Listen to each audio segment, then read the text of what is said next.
प्रिय विद्यार्थियों, आज का हमारा चैप्टर 2 का नेक्स्ट टॉपिक है address calculation in the arrays. ये हम दो प्रकार से पढ़ेंगे। 1D एरेज में एड्रेस का कैलकुलेशन, एड्रेस की गणना करना, तथा 2D एरेज में भी एड्रेस की गणना करना। एड्रेस की गणना मतलब कोई अगर एरे है तो उसमें किसी दिए गए एलिमेंट का एड्रेस क्या होगा, इसका पता लगाने का एक फॉर्मूला होता है। उस फॉर्मूले को हम समझेंगे और इस एड्रेस को भी हम समझेंगे। इसे समझने से पहले कुछ बातें आपको पता होनी चाहिए। मैं एक बार फिर दोहरा रहा हूँ। आप ये सब अच्छे से जानते हैं कि एरे एक ही प्रकार के डाटा का एक समूह होता है, जिसमें वो सभी डाटा मतलब वो सभी एरे की वैल्यूज़, वो सभी एरे के एलिमेंट्स कंटिन्यूस मेमोरी लोकेशंस पर स्टोर रहते हैं। ठीक है, अभी आपको यहाँ पर समझना है ये जो कंटिन्यूस मेमोरी लोकेशंस पर किस प्रकार से स्टोर रहते हैं, तथा अगर आपको किसी एक एलिमेंट का एड्रेस अगर बता दिया जाए तो उसके नेक्स्ट का, उसके नेक्स्ट का, उसके नेक्स्ट का कैसे निकालेंगे। तो देखिए, आप यहाँ पर डायग्राम में देखिए, 1D एरे की अपन बात कर रहे हैं। सबसे पहले आपके सामने मैंने एक एरे बनाया है।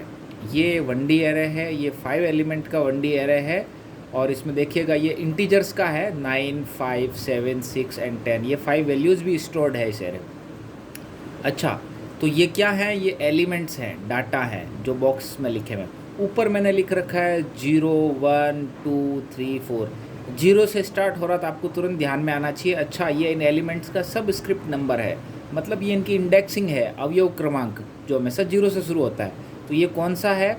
इसकी पोजीशन तो फर्स्ट है, लेकिन इसका सब स्क्रिप्ट नंबर क्या है? 0, 9 का। 5 का सब स्क्रिप्ट नंबर 1, इस तरह से। अच्छा, इसके नीचे मैंने कुछ और लिखा है।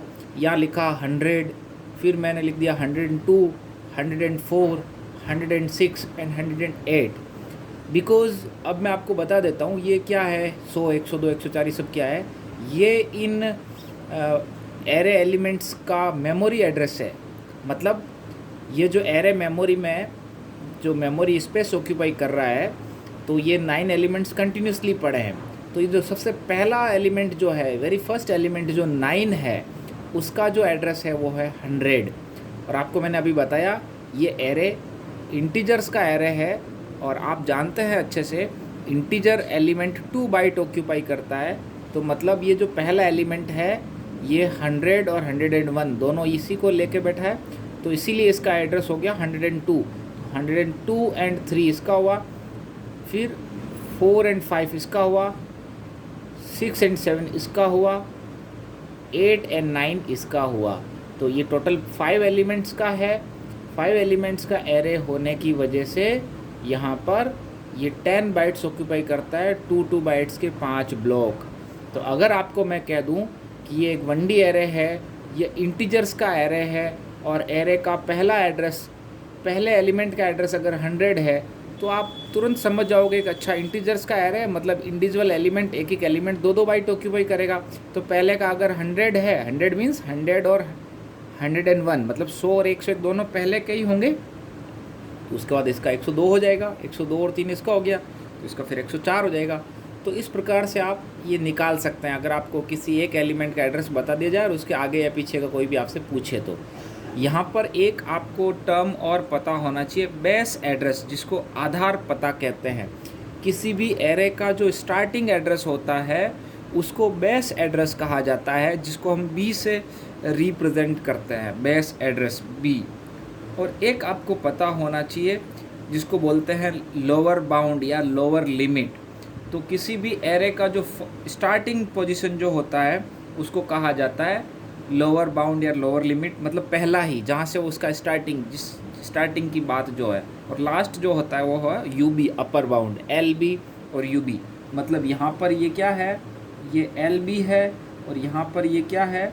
ये यूबी है, लोअर बाउंड और अपर बाउंड। ठीक है, तो इस प्रकार से अब इसका एक फॉर्मूला होता है किसी भी एरे एलिमेंट्स का एड्रेस निकालने का। उस फॉर्मूले के बारे में हम बात कर रहे हैं। अब यहाँ आप देख रहे हैं किसी एक एरे का नाम कुछ भी हो सकता है, मान लो ए, एक एरे ए और उसका कोई एक एलिमेंट आई का अगर हमें पता गणना करना है, सब स्क्रिप्ट नंबर दे रखा है, उसका एड्रेस कैलकुलेट करना है, तो उसका सूत्र ये होता है एड्रेस ऑफ ए आई, मतलब कोई एरे है उसका कौन सा हुआ तत्व उसका निकालना है, तो उसका फॉर्मूला होता है एड्रेस कैलकुलेट करने का, address of a i is equals to b plus डब्ल्यू इंटू और ब्रैकेट में है आई माइनस एल बी। तो यहाँ पर ये इक्वल्स टू यहाँ पर आया हुआ है, यहाँ पर आप समझ लीजिएगा बी का मतलब बेस एड्रेस जो आपको दिया हुआ होगा, starting address of array, plus next term आया है डब्ल्यू, डब्ल्यू का मतलब एरे में जो कोई एक एलिमेंट है तो उसका साइज़ क्या है, एरे के किसी एक एलिमेंट की साइज़ बाइट में, मतलब इंटीजर्स का एरे है तो ये W2 हो जाएगा, फ्लोट्स का एरे है तो ये W4 हो जाएगा, कैरेक्टर्स का एरे है मतलब स्ट्रिंग है तो ये W1 हो जाएगा। तो W फिक्स रहेगा, कोई भी एक एलिमेंट है क्योंकि सभी सेम टाइप्स के एलिमेंट्स होते हैं, तो किसी भी एलिमेंट्स का साइज़ बाइट में। उसके बाद आई जो दिया हुआ होगा, मतलब जिस एलिमेंट का पता निकालना उसका सब स्क्रिप्ट कौन सा है, 0 1 2 3 होता है ना, तो वो आई क्या है, एल बी का मतलब लोअर लिमिट, निचली सीमा। अगर ये एल बी उपलब्ध न हो, नहीं दिया हुआ हो तो इसको 0 मानते हैं। अब एक उदाहरण से इसको हम करते हैं। जैसे अभी हमें इस एलिमेंट का एड्रेस निकालना है, ये एरे है, मैंने ऊपर लिखा है माना इंटीजर्स A5, इंटीजर्स का एरे, एरे का नाम A है और 5 एलिमेंट्स का है। हमें कौन सा एलिमेंट का निकालना है, हमें सब स्क्रिप्ट नंबर 3 वाले का निकालना, हमें पता है वो 106 है। तो ये फॉर्मूले से कैसे निकलेगा, देखिएगा आई की वैल्यू क्या है जिसका एड्रेस निकालना है 3, बी बेस एड्रेस, तो एरे में बेस एड्रेस क्या है 100, तो 100 प्लस डब्ल्यू क्या होगा, डब्ल्यू इसमें 2 होगा क्योंकि इंटीजर्स का एरे है, तो 100 प्लस 2 इंटू यहाँ पर आई क्या है 3 माइनस एल बी क्या है, एल बी दिया हुआ नहीं है, मतलब बेस एड्रेस जो आपको दिया हुआ है अगर वो सबसे पहले वाले एलिमेंट का ही है तो फिर उस केस में एल बी जो है यहाँ पर 0, ये दिया हुआ भी कह सकते हैं आप इसको, एल बी 0 है। तो आई यहाँ पर कितना है जिसका निकाल रहे हैं हम, ये वाला एलिमेंट है जिसको मैंने डार्क बॉर्डर किया है, तो ये आई यहाँ पर सब स्क्रिप्ट नंबर यहाँ पर 3 है जिस एलिमेंट का हमें एड्रेस निकालना है, तो 3 माइनस एल बी 0 हो गया, तो 3 माइनस 0 मतलब 3, ब्रैकेट का आंसर क्या आया 3 आया, और डब्ल्यू यहाँ पर 2 है, तो मैं यहाँ पर नीचे लिख देता हूँ उदाहरण, यहाँ पर बेस एड्रेस क्या है 100 है, प्लस डब्ल्यू कितना है, डब्ल्यू 2 है, इनटू आई कितना है, हम किसका निकालना चाह रहे हैं 3 वाले का, तो 3 माइनस एल बी कितना है 0, इसको आप कैलकुलेट कर लीजिएगा, 100 प्लस 2 इंटू 3 माइनस 0 का मतलब 3 हुआ, तो इसका फाइनली रिजल्ट निकल के आया 100 प्लस, पहले ये मल्टीप्लाई होगा 6 और फाइनली इसका आया 106 किसका आया, इसका 3 का, मतलब ये A3 जो है ये एरे आपके सामने, इसका एड्रेस A3 का एड्रेस क्या निकल के आया आपके सामने, address of A3 equals to कैसे निकाला, बेस एड्रेस प्लस 2, यहाँ पर W2 ही होगा इंटू 3 माइनस 0।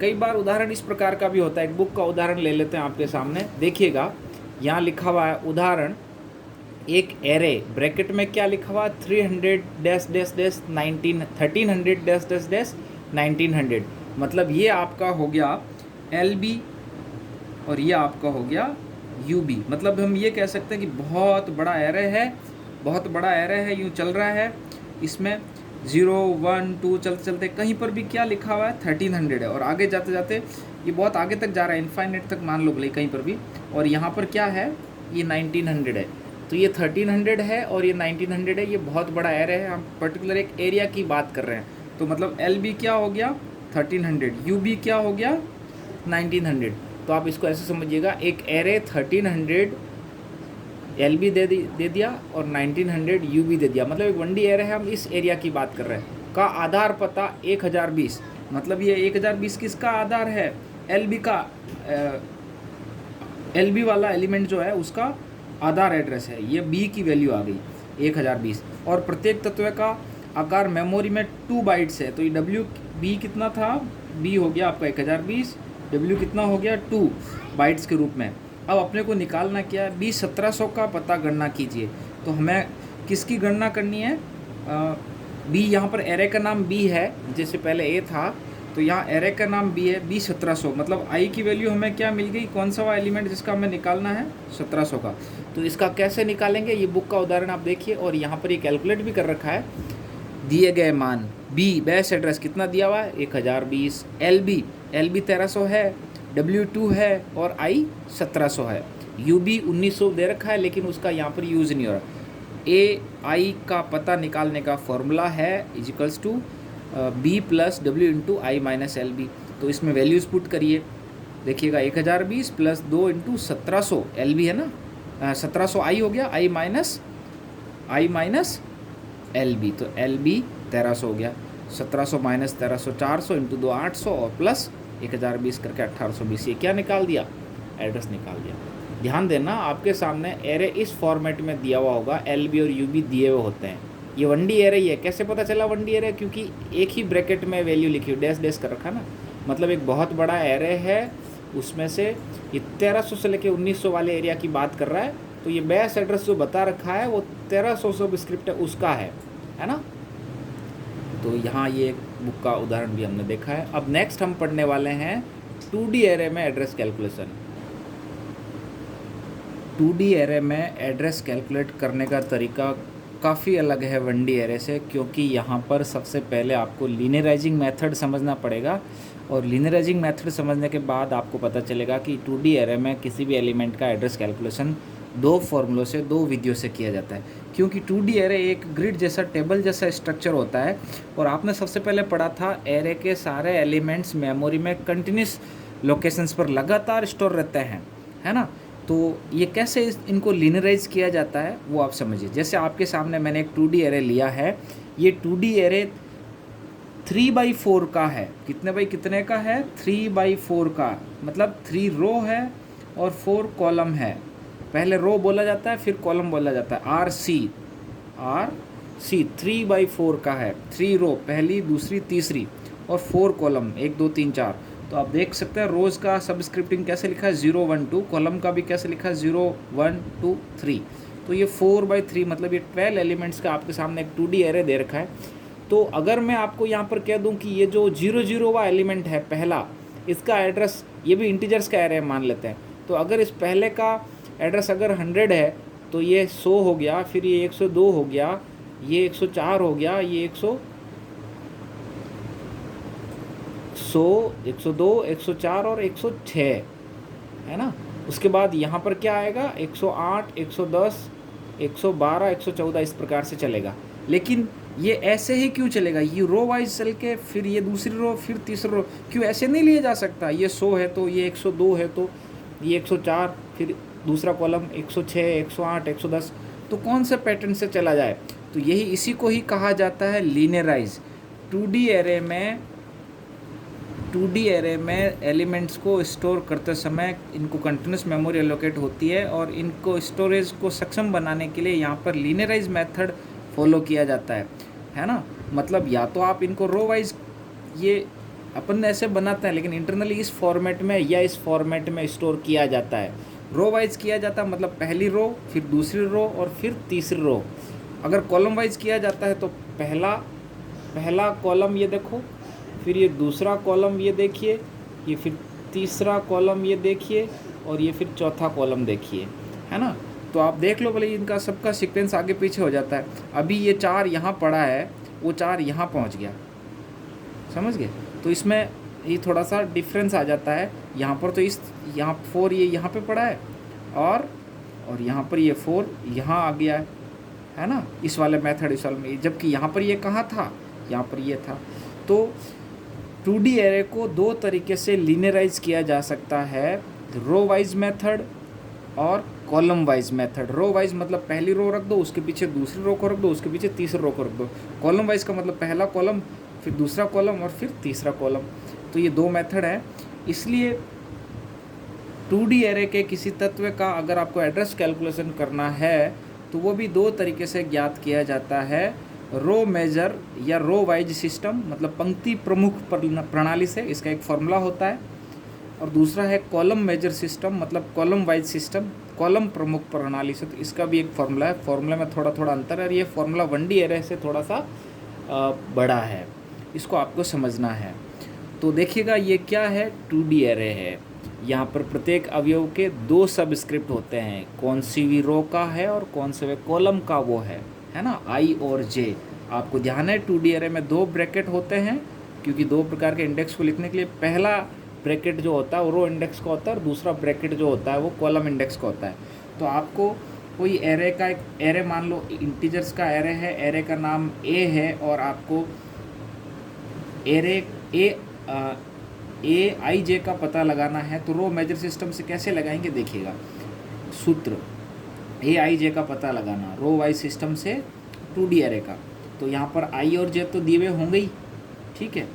पता कैसे लगाते हैं, फॉर्मूला बी बेस एड्रेस, आप जानते हैं स्टार्टिंग एड्रेस, प्लस डब्ल्यू मतलब एरे के किसी भी अवयव की साइज़ जो सबकी बराबर होती है तो वो डब्ल्यू, इंटीजर है तो 2, फ्लोट है तो 4, इनटू फिर ये ब्रैकेट आ गया, इस ब्रैकेट 1D एरे में भी ये डब्ल्यू के बाद मल्टीप्लाई में ब्रैकेट था, लेकिन वहाँ पर सिर्फ सिंपल सा टर्म था आई माइनस एल बी। यहाँ पर आई और जे 2 चीज़ें हो जाता है, तो यहाँ पर ये थोड़ा अलग तरीके से काम करता है। यहाँ पर भी वही आई माइनस एल आर हो रहा है, जे माइनस एल सी हो रहा है, बीच में प्लस लग रहा है, लेकिन यहाँ पर एक और टर्म काम में आ रहा है एन, जो यहाँ आर वाले के साथ मल्टीप्लाई हो रहा है। इसमें दूसरे वाले तरीके से देखिए, कॉलम मेजर में क्या होता है, बी प्लस डब्ल्यू इंटू, इतना तो सेम है, फिर ये बिग ब्रैकेट आ गया। और इस ब्रैकेट में क्या डिफरेंस आ रहा है, इस ब्रैकेट में वहाँ 1D एरे में तो क्या था, एक ही चीज़ लिखी हुई थी, क्योंकि वहाँ पर एक सब स्क्रिप्ट था और वो था आई, तो आई माइनस सीधा एल भी लिख लिया। यहाँ पर 2D एरे है तो यहाँ पर 2 सब स्क्रिप्ट है आई और जे, तो यहाँ बीच में ये प्लस का साइन लग गया।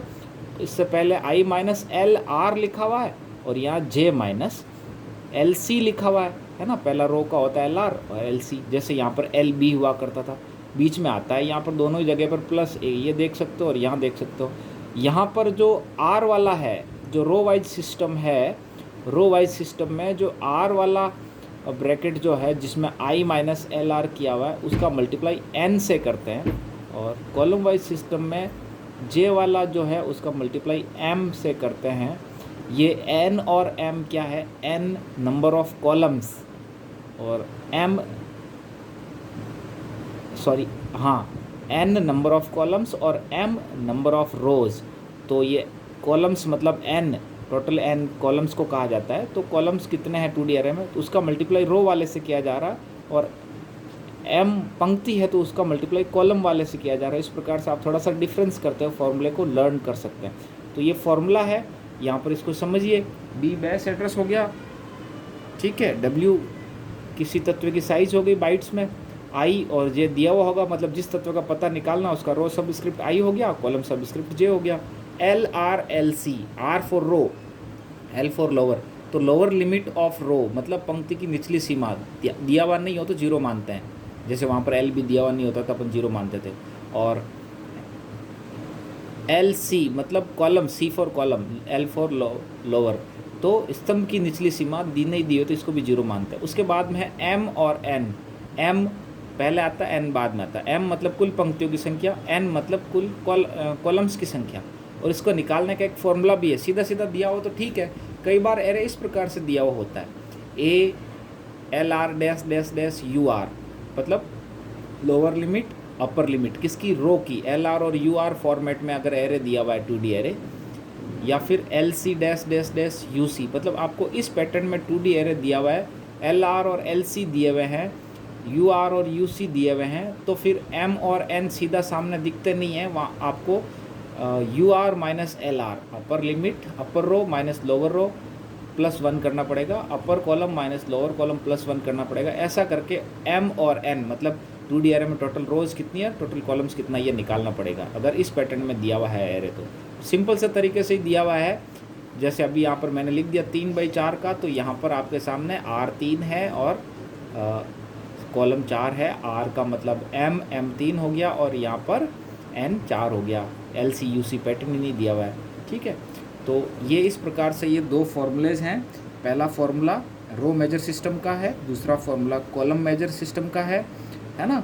ये 2 फॉर्मूले क्यों हैं, क्योंकि 2D एरे को लिनियराइज करना पड़ता है। उसके 2 तरीके होते हैं। 2D एरे इंटरनली जो स्टोर होता है या तो इस पैटर्न से या इस पैटर्न से स्टोर किया जाता है, इसलिए इसका एड्रेस कैलकुलेट करने का भी ये दो फॉर्मूले होते हैं, सिंपल सा फॉर्मूला है, जैसा आपका 1D था, बेस एड्रेस के साथ तो प्लस करना ही होता है। W मतलब पर तत्व की साइज़ क्या है ना, और कौन सा वहाँ है ना। जैसे अगर 2-2 बाइट्स के हैं और 5वां है तो पहले में 2 × 5 करके जोड़ दो, है ना, इस तरह से। तो यहाँ पर भी वही फॉर्मूले में है B+, फॉर्मूला मिलता जुलता है 1D और 2D का, आप थोड़ा ध्यान कंपेरिजन करते हुए लर्न करेंगे तो आपको याद हो जाएगा। B+W और फिर वो बिग ब्रैकेट, वो भी वहीं पर भी वही था, वहाँ पर है I - LB, तो यहाँ पर I और J 2 है, तो आपको ध्यान रखना बीच में प्लस आएगा।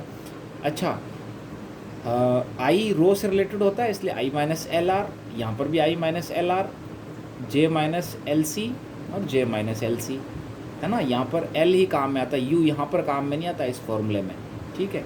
अब N किसके साथ मल्टीप्लाई होगा, N रो के साथ मल्टीप्लाई होगा, I के साथ या LR के साथ, इस वाले के साथ मल्टीप्लाई होगा N, जो किसका है, कॉलम से रिलेटेड, इसलिए पहले आ गया और उसके साथ कुछ नहीं है। ऐसे ही इस वाले फॉर्मूले में M मल्टीप्लाई होगा, M किसका है, M रो का है, तो इसलिए कॉलम वाले तरीके से निकालते हैं तो उसमें M होता है। मतलब रो वाइज वाला फॉर्मूला जो होता है उसमें कॉलम काम में आता है N, तो ये कॉलम किसके साथ होगा, उसके विपरीत के साथ, रो के साथ। और कॉलम वाइज वाले फॉर्मूले में रो काम आएगी, मतलब M काम आएगा, लेकिन M होगा किसके साथ, कॉलम के साथ, ये रिवर्स चलेगा इसका।